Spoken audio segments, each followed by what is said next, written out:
Okay, so we're going to look at your homework periodic trends. So before we start doing this, let's just take a look at the periodic table real quick. Alright, when looking at the periodic table, there are four trends that we talked about in class. The first one was atom size and ion size. So remember, as you go from right to left, the atom size and the ion size increases.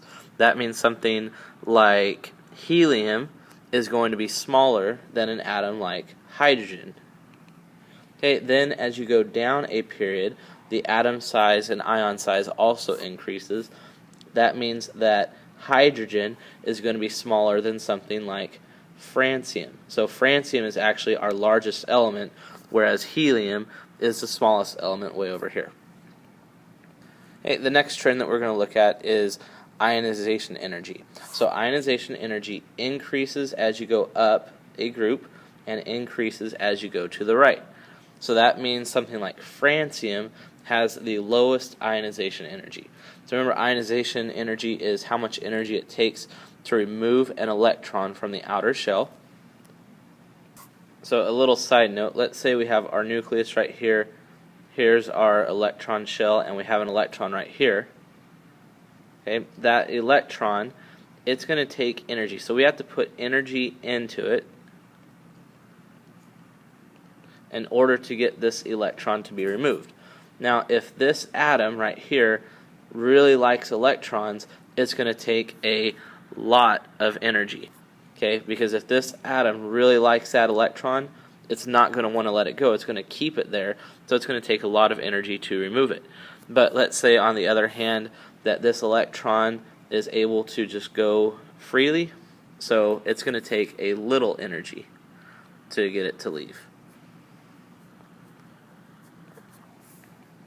So then when we look at ionization energy on the periodic table, as we said earlier, the francium has the lowest ionization energy. That means it does not take very much energy to get francium to give up one of its valence electrons. As you go up higher, something like hydrogen is going to take more energy to release that electron. And finally, as you go to the right across a period, something like helium is going to take a lot more energy to give off that electron. That's why helium has the highest ionization energy and francium has the lowest ionization energy. Okay. The next section that we're going to look at is electronegativity. So remember, electronegativity is the ability to attract electrons. So if we look at two elements, we have lithium, which lithium has only one valence electron, so there's our valence electron for lithium, but fluorine has 7. So we go 1, 2, 3, 4, 5, 6, 7. So remember, our octet rule says that atoms want a full valence shell of electrons.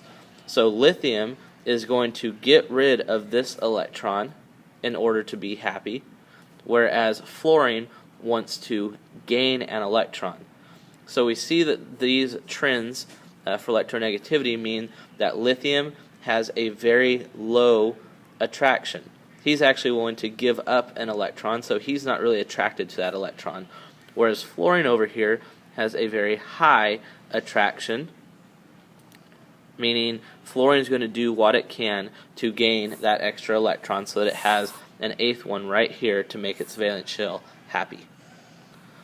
So then if we're looking at the periodic table, ionization energy and electronegativity follow a very similar trend. So as you go up a group, the electronegativity increases. That means that francium has a low electronegativity and hydrogen has a higher electronegativity. So that's high right there. But then the other trend is that as we go to the right across a period, the electronegativity increases. However, electronegativity is different from ionization energy because it actually stops right here. Okay? So I'm going to, instead of do that, I'm going to do an X, because these right here don't have electronegativities. Remember, these are the noble gases. Noble gases do not want to change, so they do not want to gain or lose any electrons. So that means that the highest electronegativity of all will be right here with fluorine. Alright, so now let's look at last night's homework. I'm going to do 18, 19, 20, and 21. So for 18, we're comparing nitrogen and oxygen, and we're looking at electronegativity, and we're looking to see which one has a higher electronegativity. So we take a look at the periodic table. Here's nitrogen. So nitrogen's right here, oxygen's right here. Remember, we said that electronegativity increases as you go to the right, but it stops at group 8A. So that means the highest electronegativity is going to be oxygen right here. Okay, for the next one, so we just found out that number 18 is oxygen. Number 19 says which one, neon or argon, is the largest. So now we're talking about atom. Okay, so now we're looking at neon right here, argon right here, and the question is which one is largest. So as we look, remember, the size increases as you go down a group. So the size is going to increase as you go down. That means that as you go down, these atoms over here are getting bigger. That means that neon is going to be smaller than argon, so our biggest atom here is argon.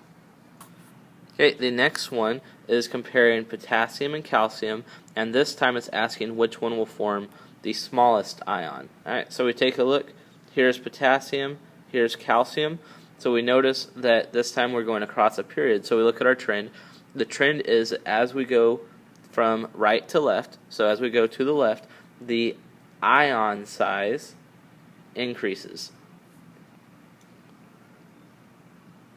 So that means that calcium is going to be smaller than potassium. Potassium is the larger of the two. So when it says which one is the smaller ion, that answer is calcium. Okay, the last one is looking at bromine and chlorine, and it says which one has the lowest ionization energy. Okay, so here's bromine right here, here's chlorine right here, and it says which one has the lowest ionization energy. So we know that our periodic trend is that as you go up a group, your ionization energy increases. So your ionization energy is increasing as you go up a group. That means that this one, that chlorine, is going to be larger and bromine is going to be smaller. So the one that has the smallest ionization energy of the two is going to be bromine. So the answer to number 21 then is bromine because it has the lowest ionization energy. Okay, so that's it for this little tutorial on periodic trends. So here's a little incentive for you guys though, for those that actually watch this video. The first 3 students that come see me before next class and tell me what their favorite element is and why will get extra credit, probably about 5 to 10 points worth, which is almost, if I do 10 points, will be an extra credit assignment. So make sure you come tell me before class next time what your favorite element is and why.